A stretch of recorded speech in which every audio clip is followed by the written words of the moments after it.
खुलुमबाय बे समाव बडलेण्ड इंखं टेलिभिजननि स्टुडिअ आं मिथिका नार्जारी दिनै मोनाबिलिनि गाहाय रादाबफोराव दङ। गोबां जेंनाखौ लानानै एबसुआ सुबुं सांग्रांथि हानजा सुरनाय हाबाफारि लादों। गसाइगावआव मुवा बेसादनि अख्रां नांगा बेसेन बांनायखौ लानानै आसाम तृणमूल कंग्रेसनि धरना। फैगौ 8 नभेम्बराव बायजोआरि मन्त्रि एस जयशंकरआ रासियायाव दावबायहैगोन। धालिगाव गोजौ फरायसालियाव चिरां जिल्ला एनपिएस मावफारिया गौथुमनि मेल। अनलाइन पिएचडि प्रग्रामा गनायजाथाव नङा। कार्बि आंलं पुलिसआ गोबां बिबांनि ड्राग्सजों लोगोसे 7 हमदों। दानिया फै आबुं रादाबाव।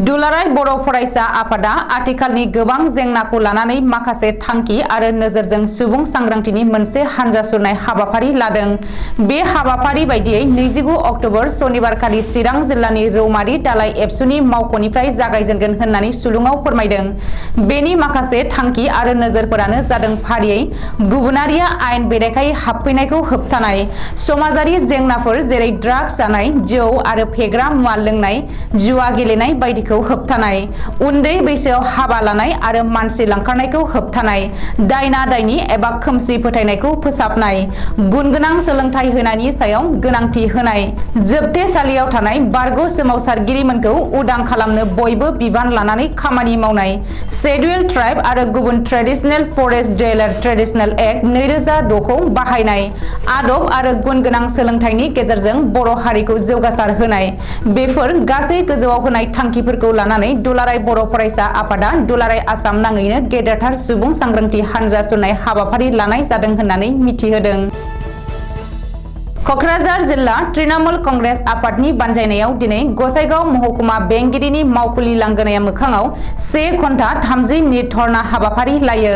दानि बिजेपि सोरखारनि दैदेननाय सोरखारनि हेंथायै मुवा बेसादनि बेसेन बांहोनाय आरो आसामनि थाखानाय उरां जाहाजनि हान्था मेलाखौ फाननाय, साहा बागान फाननाय आरो गासैबो जाग्रा आदारनि सायाव जीएसटी लानायनि हेंथायै हस्रि खावनानै बायदि सोरखारनि हेंथायै स्लगान होनानै धरना हाबाफारि लायो।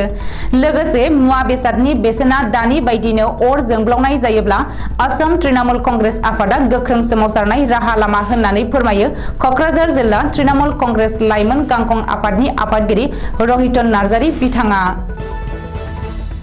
आमेरिका आरो नाट'नि गोबां बानजायनायखौ नाथ्रोदनानै भारतनि बायजोआरि मन्त्रि एस जयशंकरआ फैगौ 8 नभेम्बर 2022 आव रासियायाव दावबायगोन होननानै रासियानि सुलुङाव फोरमायदों।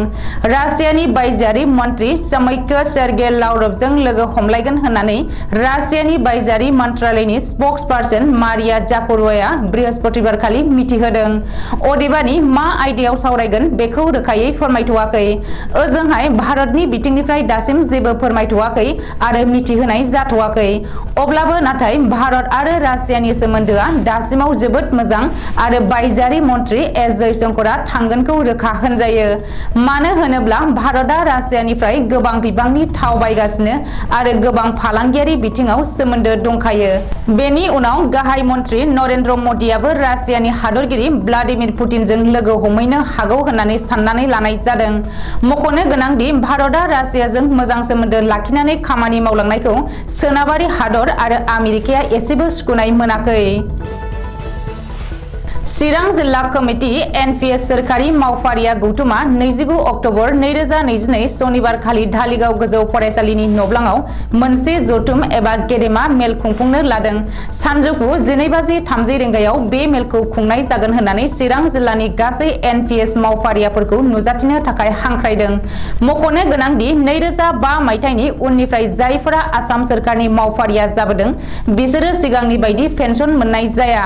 बेखायनो गासै एनपिएस मावफारिया गौथुमा आथिखालनि एनपिएस खान्थिखौ बोखारनानै सिगांनि बायदिनो अपिएस खान्थिखौ लाबोफिननांगौ होननानै दाबि खालामनानै फैगौ नभेम्बर दाननि 8 अक्ट'खालि दुलाराय आसाम एनपिएस मावफारिया गौथुमा दिसपुराव 2 हानजा सुरनाय हाबाफारिबो लादों।